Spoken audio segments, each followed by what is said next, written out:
Hi everyone, it's James here. Welcome back to Squeeze Fan TV, and today's going to be another song of the day. So once again I put a poll up inviting people to choose between two possible songs, and once again one person responded, so thank you very much to whoever it is, maybe the same person that responded before, but they picked the song Slightly Drunk, and that had actually lost the previous poll, so it's nice that this has won this time. So Slightly Drunk from 1979, Cool for Cats. It's the fourth song on side 2, and this is a sweet little song, really. I think it would probably be classified as a kind of minor classic in the Difford and Tilbrook songbook.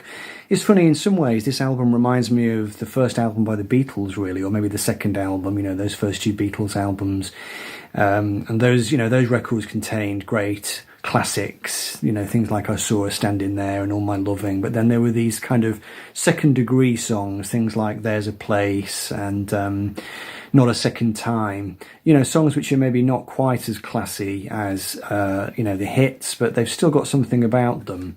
I don't think Slightly Drunk would ever have been a single. I think the lyrical content probably made it unsuitable for that. But it's a great little song. It's kind of power pop, really, and it's quite a slick little recording, really. It's got some really ferocious drumming by Gilson, who I think is probably playing his rototoms. He had this octopus drum kit, which had all these little round drums, and he's doing all these rolls.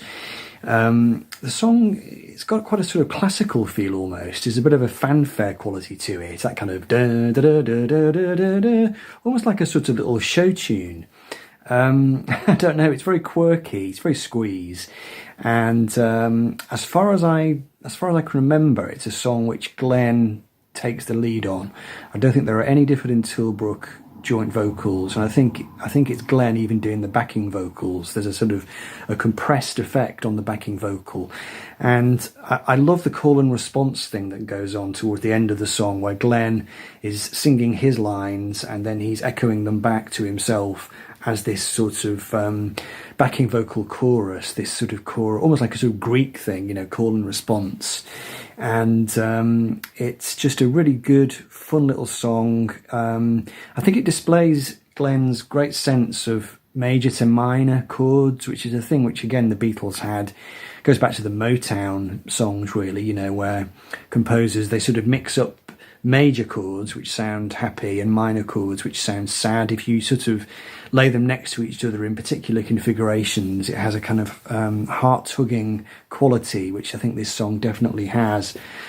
Nice little lyric as well.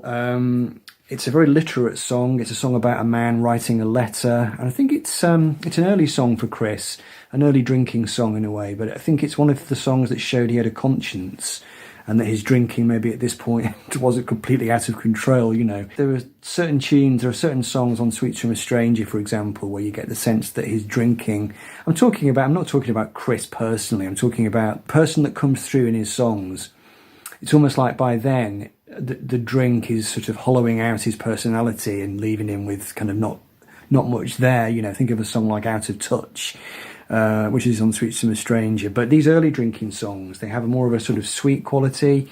This is a song that I can really imagine appealing to young men, you know, young men who are a bit maudlin, they get a bit drunk, and then they, you know, they feel sorry for what they've said, and they need to write a letter to their girlfriends. Chris did this a couple of times in song.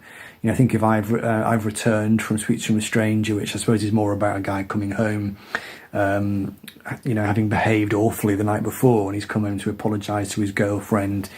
Remember What, on the first album, I guess, is a song about a guy drinking and then not being able to remember what he's done the next day. So, you know, the kind of thing. Anyway, this song I think has got quite a clever little lyric. So once again, from Song by Song, let's have a little explore of these words. Slightly drunk once again, all alone with my pen, I thought I'd write to you. How can I say how I feel? Falling down on a deal. This last night with you. Is it the cold that makes me shake? I just hope that I'm awake. I say, all right, I knew I was wrong, you were right. That's a line I cannot find. I could not say goodbye to explain just why I lied. Why does it always feel the same? Slightly drunk what you said to me. I'm in love once again. Can't fall in love without misery. I'm pretty sad, but so what? I should be glad, but I'm not. I'm confused once more. All tangled up in your love, without it now, so that's tough. My heart cries for a little talk to anger me, out on the road especially. Back to you once more, once more. Slightly drunk once again, all alone without friends. Had it all, I know I lied. All my ends seem untied. I cannot say how I feel. That's such a Chris Difford couplet. Had it all, I know I lied. All my ends seem untied. It's amazing. You can draw, I think you can draw a direct line from that to a song like The Truth on Play many years later, you know, much more mature song. I love the way that those lyrics, they don't quite make sense. You almost get the sense that this guy is a bit drunk. He is slightly drunk, and you know, the syntax and the grammar, it doesn't quite work. It's very clever, really. I don't know how on earth Glenn approached it when he saw those words on the page. You know, it's just classic stuff, isn't it? Let's have a quick look at what they had to say about the song in the interview section. This is pretty self-explanatory, Glenn said. There was no darkness in our drinking songs at this point. There was a great evolution of our drinking songs that charted Chris's life as a drinker from when he was totally carefree, then his being concerned at what alcohol was doing to him, to when he'd given up drink and come through the other side. But this song was about having a laugh. There's nothing serious in it. I would slightly dispute that. I don't think it's true that there's nothing serious in this song. I think there is a little bit of a serious subtext in there. Like I said, it's Chris. Chris is, I think, one of Chris's earliest attempts to reach out for that, the conscience thing that comes with drinking, you know, having been drunk and you know, trying to make amends and reaching out towards his girlfriend and asking her these questions in the letter. Chris himself says, I really like this song. All that testosterone going off in this little lad. The title sums up where I was at the time, being successful and on TV, wandering around Deptford High Street, being recognised. There is an element of sadness in the verse, though, especially lines like, I'm pretty sad, but so what? I should be glad, but I'm not.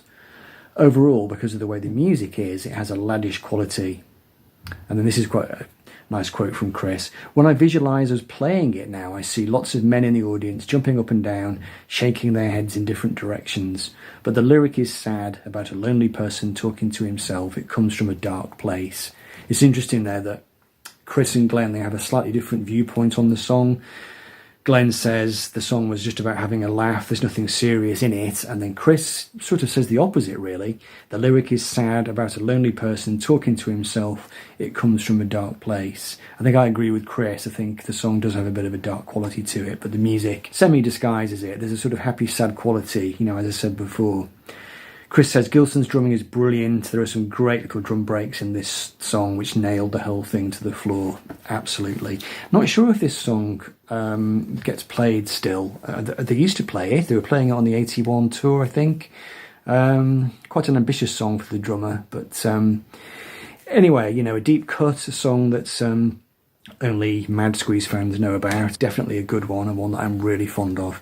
So let me know what you think of Slightly Drunk, and I'll see you in the next video.